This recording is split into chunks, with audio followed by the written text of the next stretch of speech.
The winner of Sports Star of the Year is Rachel Gunn.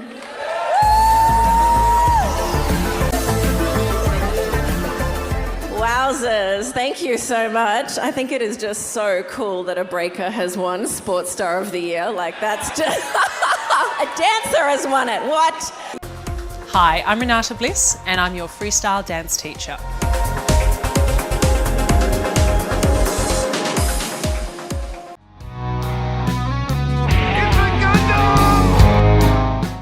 Unsupervised liberal white women are an annoyance to themselves and others at best, and a danger at worst. Earlier you've heard BIPOC women have tapped us in as white women to step up, listen, and get involved this election. Just nice to be able to not be a human for a little while. Is this real life, or are these societally imposed constructs? Through something like pet play, we can liberate ourselves from those constraints. Yeah, she's an award-winning cat.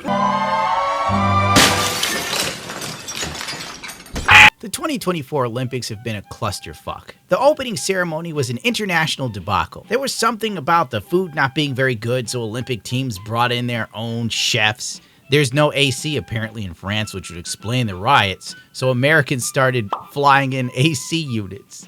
Olympic medals were rusting within 1 week of people winning them. The decline of quality in the Olympic medals mirrored the declining quality of life we're all enjoying now. Stop him! But nothing prepared us for the breakdance Olympics, when a white woman by the name of Rachel Gunn stepped on the stage, August 9th of 2024. She proceeded to spaz out for about 5 minutes straight on the dance floor. I've never seen anything like it. She was possessed by the rhythm of the night. She rolled around, she gyrated, as if she was having an epileptic seizure. And the worst part is, she thought she was killing it. This is the sort of smug self-confidence only Darkside Phil knows. You're felted, bitch. Felted. You're done. She had the confidence of a lifetime alcoholic and the movements of a gymnast having a bad trip on mescaline with a side of mocaine. If you don't know what it is, Google it. Her green jumpsuit, one size too small, hung off her body like a jaded Valvoline worker stuck in a dead-end job trying to make enough money to pay child support. I'll get you, bitch. Get on the ground. The people in the crowd were clearly unimpressed, many of whom were having an existential crisis, going over the many choices in life that led them to this point, while others found it quite humorous. I knew in order to process these events accurately to you, I had to take a fistful of vitamins and drink a little bit of wine. This wasn't a dance, it was an experience. It was as if I was watching the American economy come to life and spiral out of control right in front of my eyes. The bravado, the lack of direction, the crushing realization that you're in over your head, but the only way out is to push through, pretending that every violent and poorly planned move was intentional and wasn't a spasm or a spurg out. I've watched this video backwards and forwards looking for secret messages. I studied Raygun's moves like the Dead Sea Scrolls, and I came to a conclusion that this was an interpretive dance meant to explain the horrors of the coming future in the distant past. 2020s were going to be a miserable time, because this was part of an Olympic sport, quotation marks, and not a meme. When Raygun was faced against dancers that had real talent, she channeled the same main character energy as Vegeta, but instead of her having ki blast, she had poorly placed kicks and freeze movements that looked more like a dying kangaroo or a scared gerbil in its final moments of existence.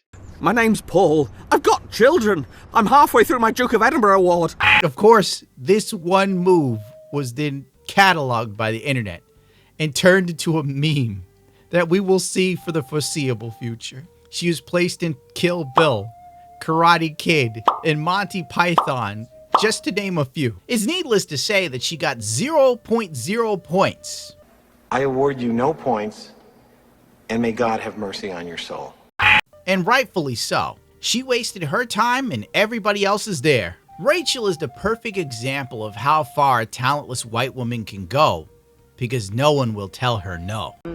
I just want to start by thanking all the people who have supported me. I really appreciate the positivity and I'm glad I was able to bring some joy into your lives. That's what I hoped. I didn't realize that that would also open the door to so much hate, which has frankly been pretty devastating. Well, I went out there and I had fun. I did take it very seriously. I worked my butt off preparing for the Olympics, and I gave my all. This is what equity and inclusion gives you. Now imagine this woman as a CEO, or a programmer for a major company, or an accountant for a major company. Could you imagine the devastation she would wrought upon the people? Watching this video is witnessing someone not getting their participation trophy, which then made the French Olympics worried about her mental state. Gun's mental health is being closely monitored after the barrage of online abuse following her 3 dance routines at La Concorde. Read more. No, I won't. I only have snippets of her dance routines, because the internet is being scrubbed. Gunn then took to Instagram to inspire her loyal followers of 200 people. Don't be afraid to be different. Go out there and represent yourself. You never know where that's gonna take you. Raygun. I just don't think by her age, to do the type of things that she's doing, she's basically at a geriatric stage of any breakdancer.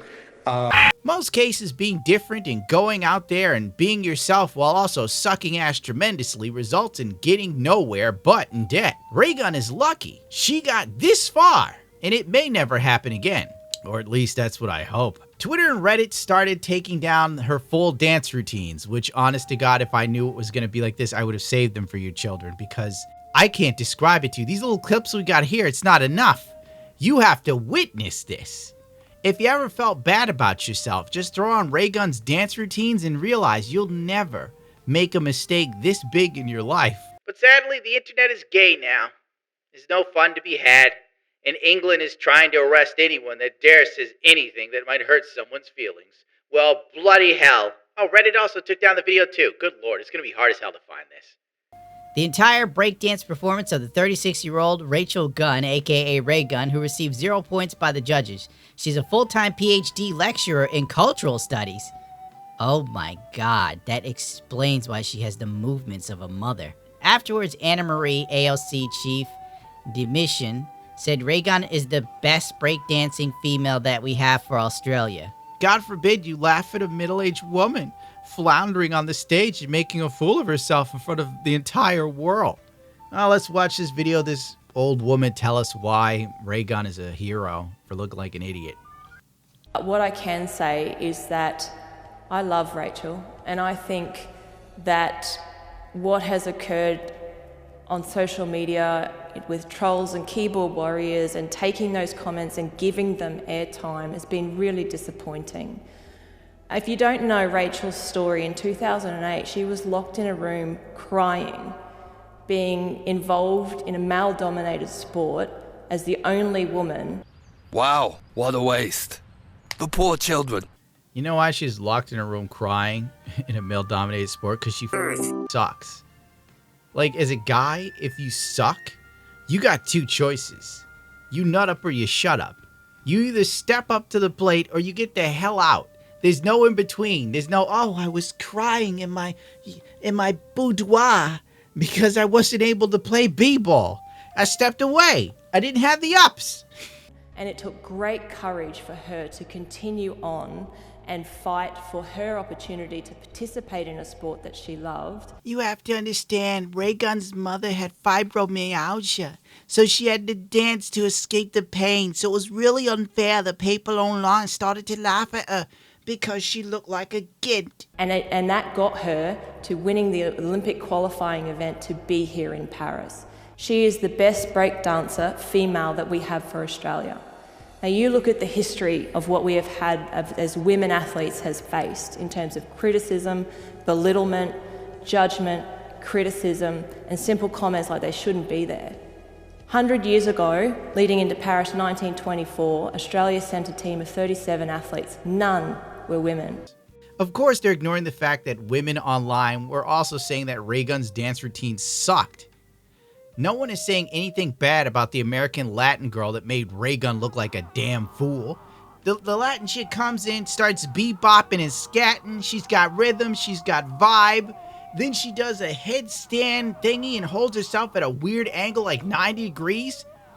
She destroyed Raygun. Frankly, if Raygun is the best the Aussies have to offer, you better start importing some black people and some Asian.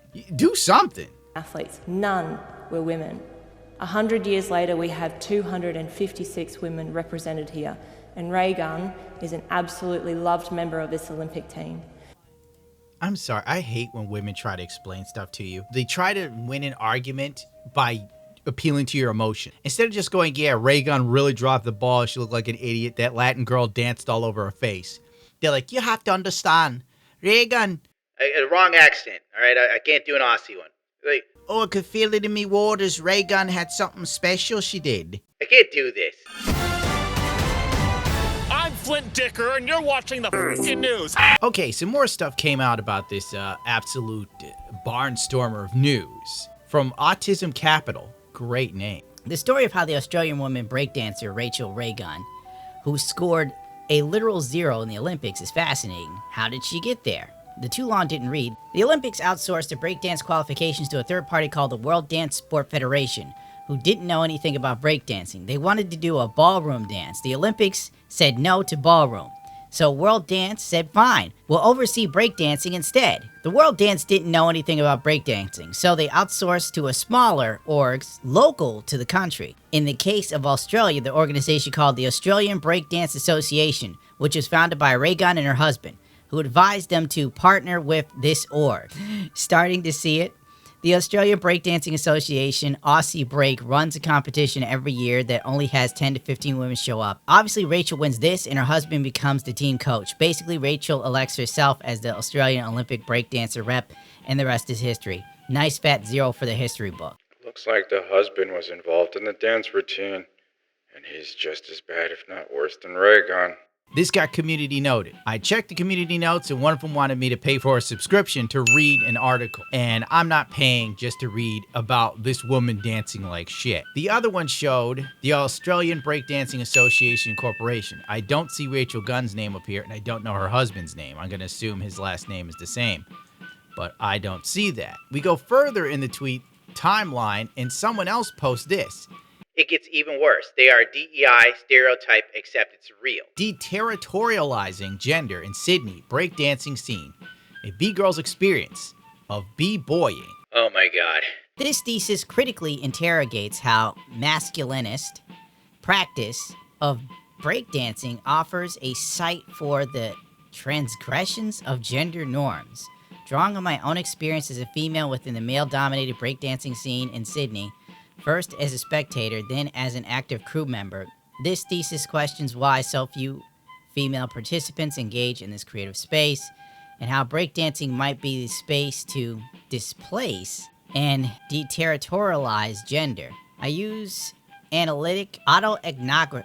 I can't even pronounce this. Autoethnography and interviews with scene members in collaboration with theoretical frameworks, post-structuralist philosophies to critically examine how the capabilities of bodies are constituted and shaped in Sydney breakdance scene, and also locate the potentiality for movement of transgressions. In other words, I conceptualize the breaking body as not a body, constituted through the regulations and assumptions, but as the...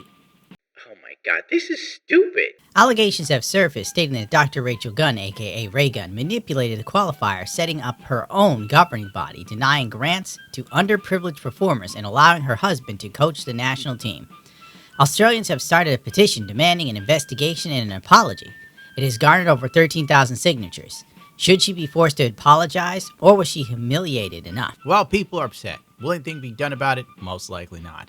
This is a massive waste of life and time, and we'll probably learn nothing from this. Other rumors are saying that the Olympics are absolutely done with b-boying and b-girling, so this may be the first and last time you see breakdancing at the Olympics. And rightfully so. How do you like them apples? I don't support stupid dances at the Olympics. I've had enough of blue gay men and poorly dancing wine moms. We're coming for you, globalists.